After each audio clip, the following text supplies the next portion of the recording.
Hi, welcome to my channel Infinity Tech. So in this video, we are going to discuss how we change the extension of our image. If our image is on a web page, how we convert this into JPG and from JPG to web. It's very simple. Simply, we need to go to check our image. This is my image. First of all, we need to check its extension. So for this, go to the view. And here we have a file name extension. Just check on this icon. And here you can see this is my WebP image. So I need to convert this into JPG.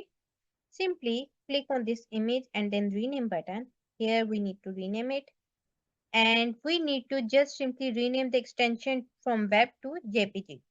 Click OK, then click yes. And here you can see our extension is changed.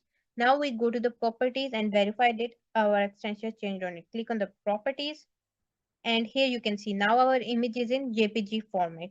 Same like this, if you want to convert any other image, simply you need to change the extension name. And just following this simple step, you can easily rename your extension. So to get more informative videos like this, just follow my channel Infinity Tech. Bye, take care.